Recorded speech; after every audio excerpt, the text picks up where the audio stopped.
I was at the Battle of Saipan, Tinian, and Iwo Jima.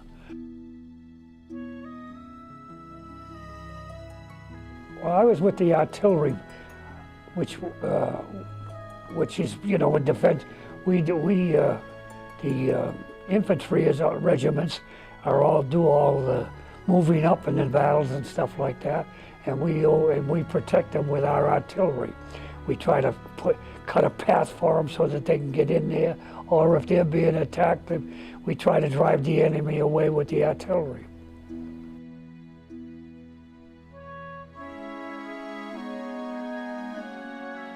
Well, the front line is, supposedly the front line is the infantrymen.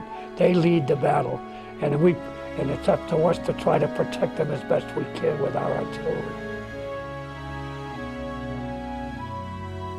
I was in the 4th Marine Division. Well, as I say, we were with the artillery. We had cannons, 105s, and pack howitzers, 75. And this is what we used to sell the enemy and to protect our own infantry.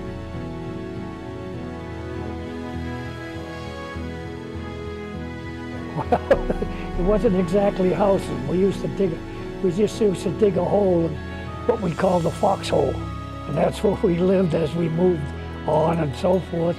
We had a companion, the fellow that was with me, is Pat Cataldo. He and I were foxhole buddies, and whenever we moved up, we dug another hole for ourselves.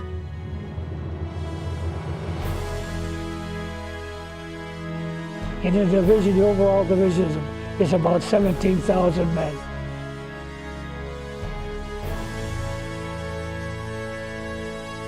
Yes, when we got back to the rest base, we had a rest base on the island of Maui, and that's where we go after the battle. And at that time, I'd write home to my mother and father and tell them I was all right and everything was okay.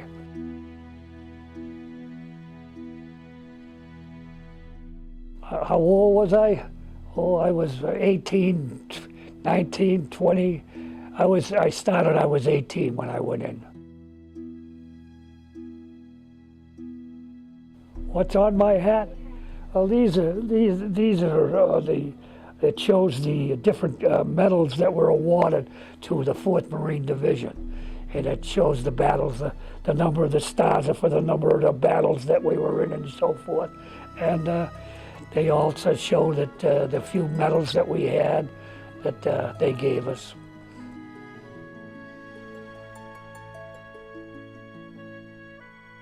Well, what it was is that the Japanese attacked the United States at Pearl Harbor, and they come in with no warning, so forth, and they bombed Pearl Harbor, which was the start of the Second World War.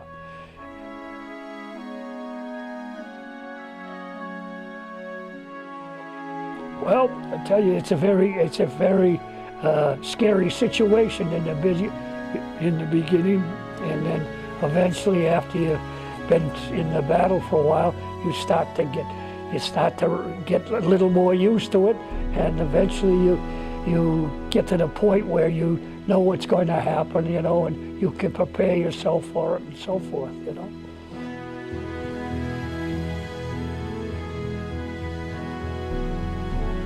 I guess one of the funniest stories, or one of the lasting stories that stays with me, is when we were at a rest base on the island of Maui, and the war was declared over, and bunches were sitting around in a tent one night, and somebody says, "How are we going to go home and explain this to people that never knew what we were doing?" You know, and so this friend of mine, who was my foxhole buddy, Pat Cataldo, he says, "Well, I'll tell you, I'm just going to point to he had the tattoo of the Marine Corps on his forearm, and he says, I'm just going to point to my Marine Corps thing and tell him, look, you read about all us Marines."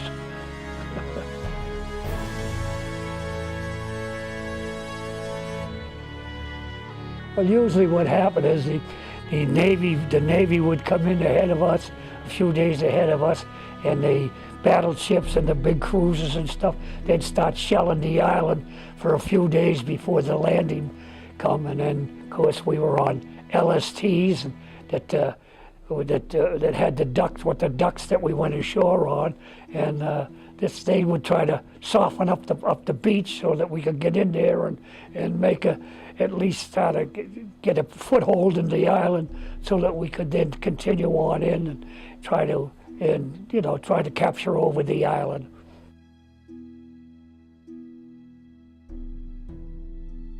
I got a hold of a Japanese flag in a swap of souvenirs with another Marine, and that we took the flag, and eventually a fella came to. This is after the war. A fella, his father was a captain of our football team in high school, and he was working for Bridgestone, and he stopped by our house in Florida. And I showed him the flag, and I asked him if he had, people, he was any Japanese people there that were working with him, and that could could tell us what it said on the flag. And he did, and he took the flag, and he took it to a place, to a friend of his, a Japanese friend of his, and from there. They got a story into Japan, and this family was the son. It was their son who was killed and who was carrying the flag, and so they got in contact with the family, and I in turn was asked to explain what I had known about the fella. They thought he had just drowned before the battle was beginning, but he was on the island when he got killed on the island. Well, anyway, so this friend,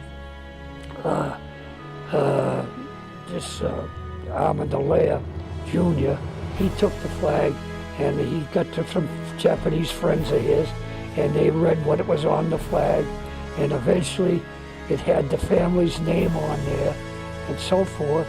And what they did is they made a connection through the Japanese newspaper to the people for this young fella's family, and we sent them the flag, and they sent us back a letter of appreciation to tell us how much they liked having the flag, and they showed us pictures of how they hung the flag in honor of him, and what they had is, I guess you would call it,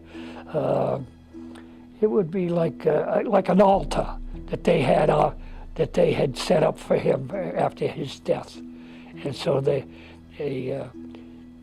sent us back a letter of appreciation for getting it back and so forth.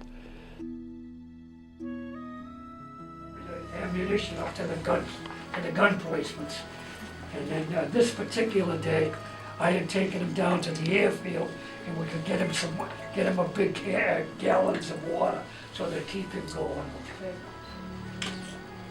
He ended up in our area during a big shelling, after the shelling. So we grabbed him and said, well, we'll use him to our advantage to lug the shells around.